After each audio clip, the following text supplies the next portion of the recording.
Assalamualaikum warahmatullahi wabarakatuh. Perkenalkan saya El Octavia dengan NIM G1D122110 dari Prodi Ilmu Kesehatan Masyarakat Fakultas Kedokteran dan Ilmu Kesehatan Universitas Jambi. Di sini saya akan sedikit menjelaskan materi ekonomi kesehatan tentang biaya kesehatan. Yang pertama, apa sih biaya kesehatan itu? Biaya kesehatan merujuk pada jumlah dana yang harus dikeluarkan untuk mendapatkan layanan kesehatan.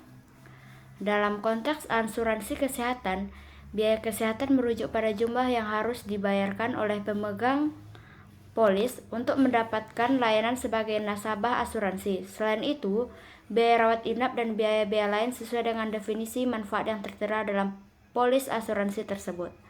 Dalam program jaminan kesehatan seperti Jaminan Kesehatan Nasional atau JKN di Indonesia, biaya kesehatan juga mencakup biaya operasional, pelayanan kesehatan seperti biaya obat, alat kesehatan, bahan medis, habis pakai, dan dukungan biaya operasional pelayanan kesehatan lainnya. Dalam konteks pembiayaan kesehatan, biaya kesehatan merujuk pada besarnya dana yang harus disediakan untuk pelayanan kesehatan. Hal ini mencakup biaya transportasi, biaya pelayanan kesehatan, dan berbagai komponen biaya lainnya yang terkait dengan pembiayaan pelayanan kesehatan. Jadi, secara umum, biaya kesehatan merujuk pada jumlah dana yang harus dikeluarkan untuk mendapatkan layanan kesehatan, baik dalam konteks asuransi kesehatan maupun pembiayaan kesehatan. Yang kedua, apa saja syarat pokok pembiayaan kesehatan? Yaitu yang pertama, jumlah dana yang cukup. Maksudnya, pembiayaan kesehatan harus memiliki dana yang cukup untuk membiayai seluruh upaya kesehatan yang diperlukan. Yang kedua, memenuhi standar biaya kesehatan yang baik. Biaya kesehatan yang baik harus memenuhi beberapa syarat pokok, seperti memenuhi kebutuhan pelayanan kesehatan yang diperlukan, termasuk biaya obat-obatan, alat kesehatan, dan dukungan biaya operasional pelayanan kesehatan lainnya. Yang ketiga, peran serta masyarakat. Sistem pembiayaan kesehatan juga menuntut peran serta masyarakat dalam memenuhi biaya kesehatan yang dibutuhkan dengan mengeluarkan biaya tambahan. Permasalahan apa aja sih yang ada dalam pembiayaan kesehatan? Yang pertama itu keterbatasan dana. Salah satu permasalahan utama dalam pembiayaan kesehatan adalah keterbatasan dana yang tersedia. Hal ini dapat menghambat akses masyarakat terhadap pelayanan kesehatan yang berkualitas. Yang kedua, ketimpangan pembiayaan. Terdapat ketimpangan dalam alokasi pembiayaan kesehatan antara daerah perkotaan dan pedesaan, serta antar sektor publik dan swasta.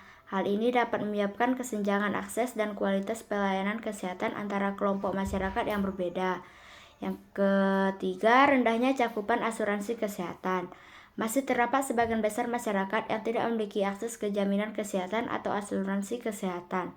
Hal ini dapat menyebabkan beban finansial yang berat ketika menghadapi biaya pengobatan dan perawatan kesehatan. Yang keempat, biaya yang tinggi.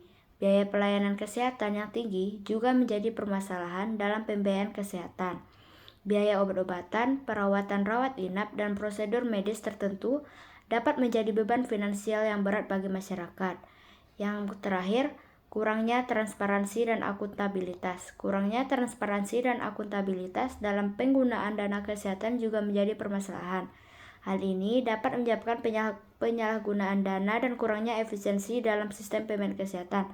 Nah, apa aja upaya pengendalian pembiayaan kesehatan untuk mengatasi berbagai masalah di atas? Yang pertama, peningkatan efisiensi pembiayaan, yaitu dilakukan upaya untuk meningkatkan efisiensi dalam penggunaan dana kesehatan, termasuk pengendalian biaya pelayanan kesehatan, penggunaan teknologi yang tepat, dan pengelolaan yang baik. Yang kedua, peningkatan akses dan kualitas pelayanan. Upaya dilakukan untuk meningkatkan akses masyarakat terhadap pelayanan kesehatan yang berkualitas, termasuk melalui peningkatan jumlah dan kualitas fasilitas kesehatan, peningkatan jumlah tenaga kesehatan, dan peningkatan akses ke obat-obatan dan alat kesehatan yang terjangkau. Yang ketiga, pengembangan mekanisme pembiayaan yang inklusif.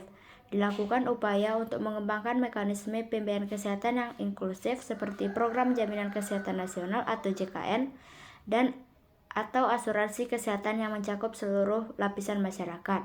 Yang terakhir, pengendalian moral hazard. Dilakukan upaya pengendalian moral hazard dalam sistem pembiayaan kesehatan, yaitu penggunaan pelayanan kesehatan yang berlebihan atau tidak perlu. Hal ini dapat dilakukan melalui peningkatan pengawasan dan pengendalian terhadap penggunaan pelayanan kesehatan. Selanjutnya, peningkatan koordinasi antara sektor kesehatan dan sektor lainnya. Dilakukan upaya untuk meningkatkan koordinasi antara sektor kesehatan dan sektor lainnya, seperti sektor pendidikan, lingkungan, dan sosial. Hal ini penting untuk mencegah penyakit dan mempromosikan kesehatan secara holistik.